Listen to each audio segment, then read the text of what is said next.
Salut à tous, j'espère que vous allez bien et on se retrouve aujourd'hui pour le début d'une nouvelle série qui va concerner le mercato. Et dans la continuité de celle d'hier, je vous invite à rester jusqu'à la fin de la vidéo puisqu'un autre youtubeur viendra nous donner son avis sur le sujet du jour, Mauro Icardi. Bienvenue. Il est arrivé à la fin d'un mercato réussi pour le club au niveau sportif et financier.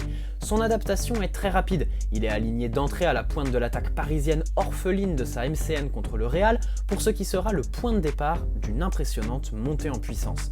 En fin d'année 2019, les statistiques parlaient pour lui. Icardi était le remplaçant de Cavani qui semblait hors course dans la concurrence. Le sniper argentin semble avoir une place de choix au sein des 4 fantastiques, qui ne seront qu'éphémères puisque la double confrontation contre le Borussia nous a démontré que la pérennité de cette tendance offensive ne semble pas être un des objectifs de Tourelle. Ce même Tourelle qui prive Icardi d'une quelconque minute de jeu sur les 180 face à Dortmund. Et bien évidemment, si on devait introduire cette vidéo, on dirait que tout un chacun sait pertinemment que Tourelle a une grosse part de responsabilité dans le contexte actuel qui entoure Icardi et le PSG. En effet, si l'année 2020 démarre sur les chapeaux de roue pour Icardi qui marque un triplé contre Saint-Etienne, la suite est moins heureuse. L'Argentin a vécu une petite série de péripéties plus ou moins heureuses, mais la situation finale est encore loin. C'est pourquoi dans cette vidéo, je vais vous dire pourquoi inverser la tendance avec Icardi est capital pour Paris. D'abord un petit point sur son profil, parce qu'il n'y a rien de plus concret. On disait de Juan Román Riquelme qu'il était le dernier vrai numéro 10 dans l'histoire du foot. Peut-être qu'on pourrait faire de même avec le numéro 9 et Icardi, puisque s'il y en a un qui présente un profil anti-moderne, unique au monde et tout aussi intéressant pour n'importe quel club, c'est Mauro Icardi. En effet, si vous le comparez aux meilleurs attaquants du monde que sont Benzema ou Lewandowski par exemple, vous lui trouvez qu'un seul point commun avec eux, leur efficacité redoutable devant le but, rien d'autre. Et c'est ce qui fait la singularité de Mauro Icardi, sa maison c'est la surface, et on peut dire qu'il est très casanier. Mais ce n'est sûrement pas un défaut, c'est ici que les avis divergent autour de l'apport que peut avoir Icardi dans une équipe. J'aimerais le développer en 2 points. D'abord, sa capacité à rendre des ballons qui paraissent anodins en balle de but la plupart du temps. Dire qu'il ne sait que pousser les ballons au fond d'un but vide pour scorer certes, mais des buts faciles, ce serait se limiter dans l'analyse. Non, Icardi n'est pas un mec lambda qui n'a rien à faire au PSG puisqu'il ne sait que marquer à 3 mètres. Lui-même le dit, les acrobaties, il n'en a rien à cirer. Tout ce qui l'importe, c'est marquer. Peu importe la manière, le but est mis et c'est le genre de gars qui va à l'essentiel. Ses buts paraissent faciles et il est vrai que la bicyclette de Neymar pour le 1-0 face à Strasbourg contribue un peu plus au spectacle que le plat du pied d'Icardi pour le 1-0 contre Galatasaray. C'est une réalité. Icardi ne contribue pas au show que certaines personnes recherchent lorsqu'ils regardent le PSG jouer. Perso, je ne fais pas partie de ces personnes. On s'est tellement pris la tête avec le PSG ces dernières années qu'aller à l'essentiel me semble être la base d'une prétention à une place de choix pour le club en Europe. C'est d'ailleurs ce que les joueurs ont fait contre le Borussia au retour, mais aussi ce qu'ils n'avaient pas fait à l'aller. Pour revenir à Icardi, il est logique que lorsqu'un joueur a une base de 20-25 buts par saison, ce n'est pas n'importe comment et ce joueur n'est pas n'importe qui. Icardi, il marque des buts faciles, mais beaucoup et pas n'importe comment. C'est un renard des surfaces, tout simplement, qui est capable de reprendre n'importe quel ballon avec n'importe quelle surface du pied, voire du corps. Alors la première réalité que l'on peut faire, c'est bien évidemment ces statistiques dignes des plus grands, et ce, même si ces buts se ressemblent et ne sont pas des plus beaux esthétiquement. Deuxième point sur lequel j'aimerais revenir, son apport sans ballon. D'abord, il faut cesser de le comparer avec Cavani ou d'autres attaquants. Icardi n'est pas comparable dans le sens où son profil est vraiment unique au monde au plus haut niveau.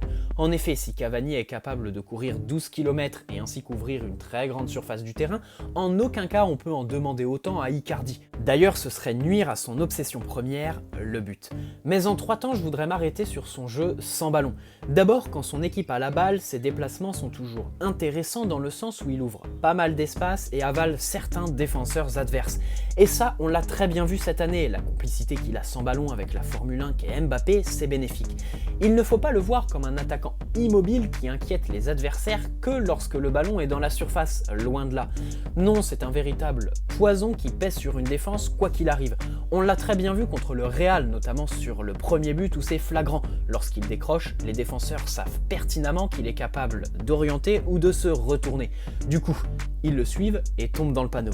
Sans ballon, on peut retenir ça avec Mauro Icardi, sa faculté à aspirer des défenseurs. Et ce genre de joueur, le PSG n'en a pas. En effet, Cavani et Mbappé font reculer les lignes défensives par la prise de profondeur. Neymar est plus déstabilisant en 1 contre 1 par la passe ou sa présence entre les lignes, et enfin Icardi apporte cette diversité dans l'effectif parisien avec sa capacité à faire sortir son vis-à-vis de sa ligne de défense ou créer un trou, des espaces et un boulevard pour Mbappé et Bernat. On peut aussi noter que techniquement il a été formé à la Masia quoi, donc lui prendre le ballon lorsqu'il décroche, c'est compliqué. Oui, c'est un profil anti-moderne, comparable à Trezeguet par exemple, et qui peut déplaire dans le sens où il ne s'inscrit pas dans le dépassement de fonction qui caractérise l'évolution du football.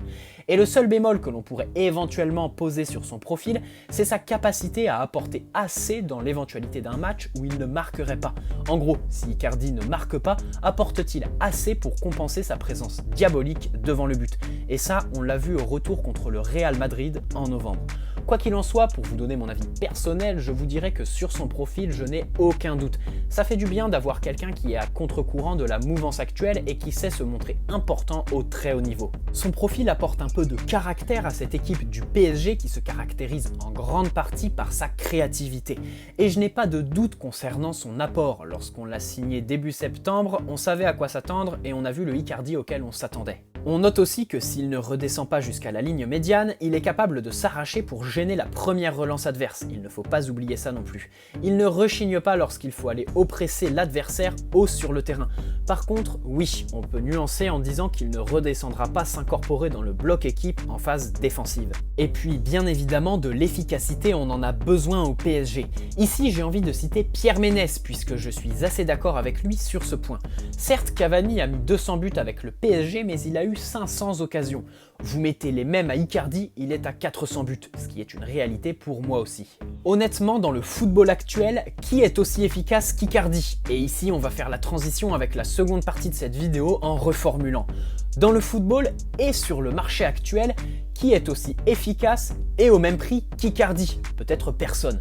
En effet, tout ce que j'ai énoncé dans la première partie de la vidéo pour 100-120 millions d'euros, on peut se poser des questions, mais pour 70, non. Et la différence se fait ici. Icardi, c'est bien. Icardi pour 70 millions d'euros, c'est mieux, voire un braquage. Sur le marché des transferts et l'inflation qu'il connaît, et même si la situation actuelle installe le flou sur son avenir, un attaquant du calibre d'Icardi avec une base de 20-25 buts par saison, c'est un coup qu'il ne faut absolument pas rater.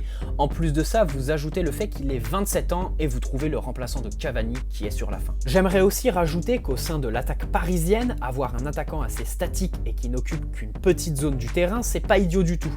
D'abord parce qu'il occupe une petite zone, oui, mais c'est la zone de vérité.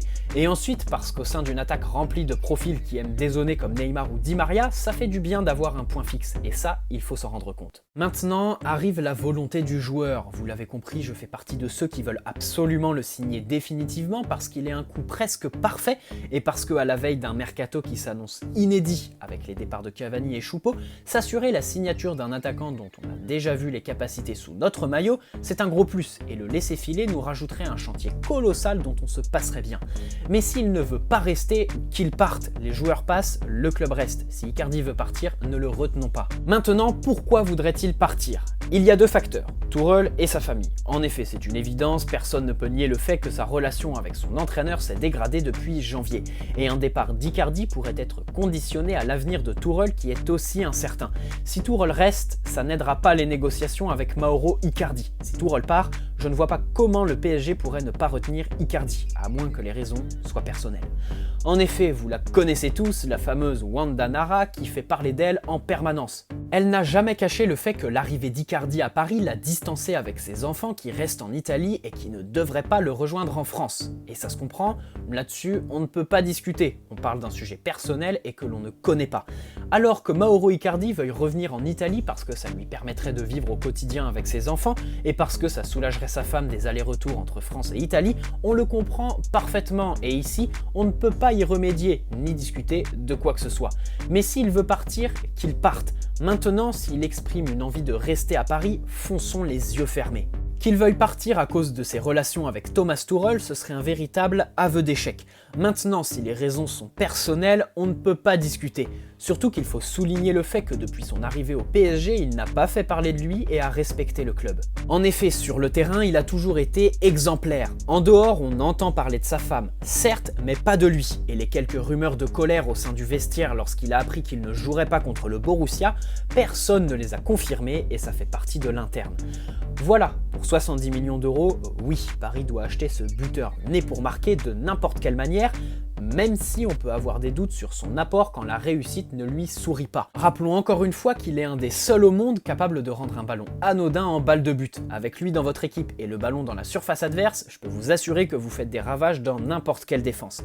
Et avant de vous laisser, j'aimerais vous faire part d'une histoire que je trouve assez cocasse. Sniper d'une incroyable précision devant le but, Icardi, enfant, sa passion c'était le tir au pigeon, qu'il raconte dans son autobiographie qu'il a sortie à 23 ans. Double paradoxe, un attaquant chirurgical qui tirait les pigeons étant petit, et un gars qui au bout de 23 ans sort son autobiographie.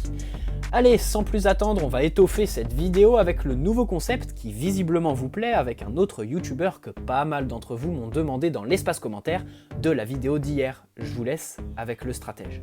Concernant mon avis sur s'il faut ou non recruter Icardi au Paris Saint-Germain, il faut déjà évidemment prendre en compte sa valeur marchande. Il vaut actuellement sur le marché des transferts 75 à 80 millions d'euros selon les sites, et comme vous le savez, il peut pour 70 millions d'euros être signé au Paris Saint-Germain.